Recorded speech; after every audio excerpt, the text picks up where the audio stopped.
because we come from a society where so much funds, finances are required to do something to change, make a change, to build. So people always think about money. We don't really need money we need money, but we don't need money like that to do a lot of things in life. All we need is the zeal, the hunger in the people.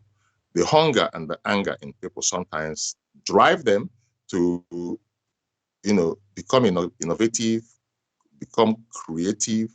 So, and like I said earlier, most Nigerians are talented in different ways. So it's the ability to find these people, these talents, and put them together. You hear about Silicon Valley today. Silicon Valley, it's a combination of very important people. Put them together in one room and they would explode. So that's exactly what we are trying to replicate in Nigeria. We want to find people, young people who have, so much to offer in terms of, IT, in terms of,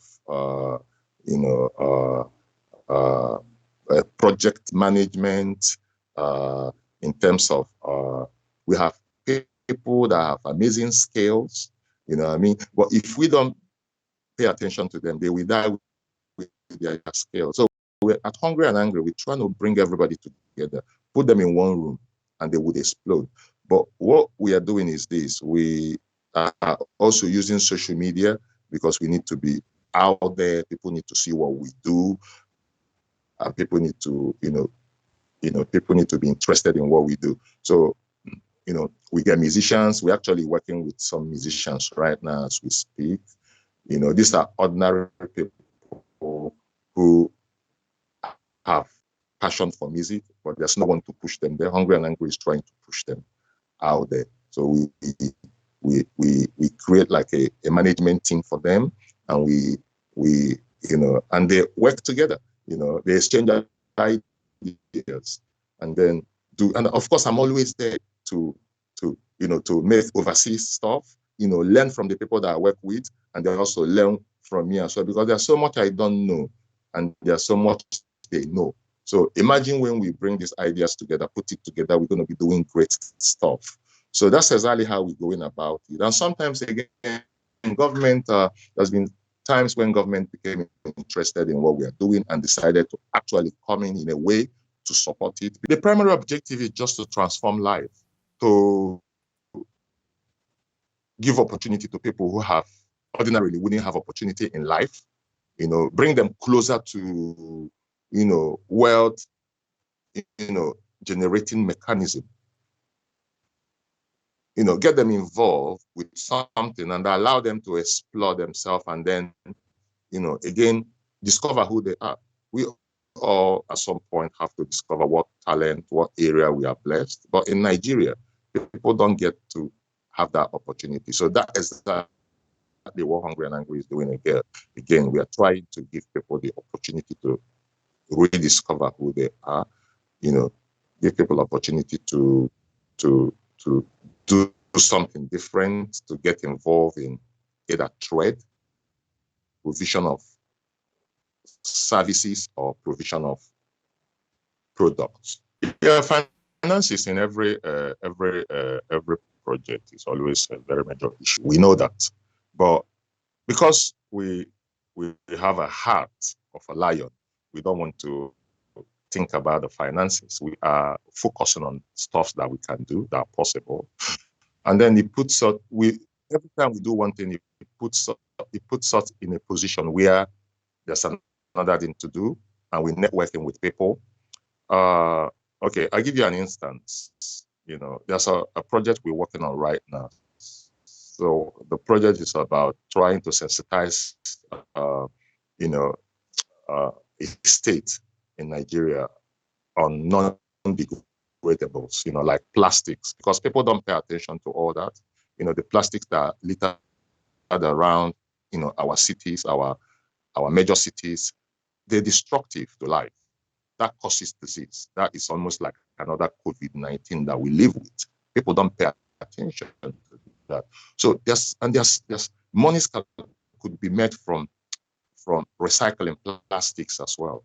You know, we want people to have this. We want to introduce to people, the idea of being friendly with the environment, which is good.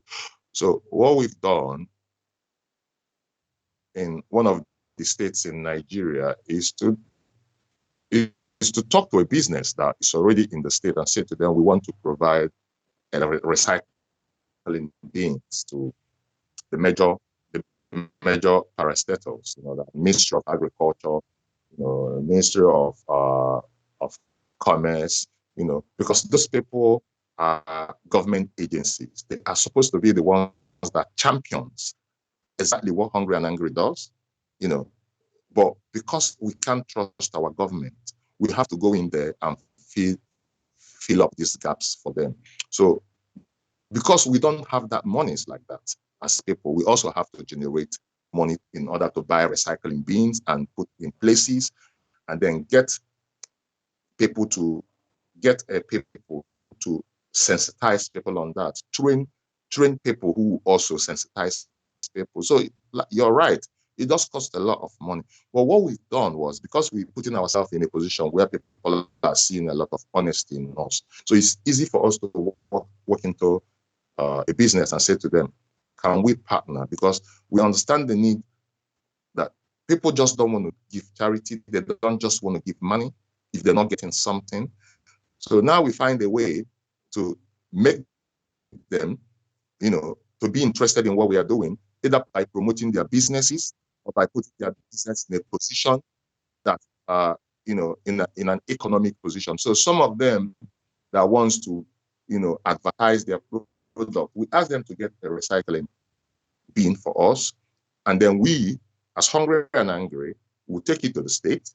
And when we take it to the state, we will brand their names on the recycling bin. So if you go to Ministry of Agriculture, you find a business. If that business name it's a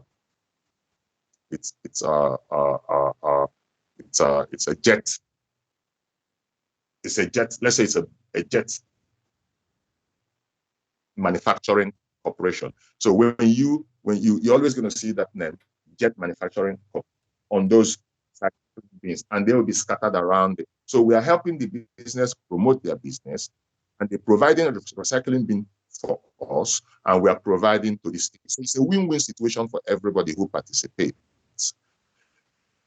Okay, so we want to put ourselves in that position, because this is how, charities like Oxfam operates, UNICEF. When they have a program, they don't spend their money. They don't spend their money. People have to come in, businesses, corporate bodies have to come in, and then they all partner. So they form like a partnership alliance, and everybody benefits. So we're trying to replicate the same thing in Nigeria. It is plausible. We can do it. Once people see that, we're doing the right thing and their businesses can benefit, they can come in and they can, they could sometimes sponsor what we do. So that takes away, the financial burdens on us, and we are able to do great things for our people.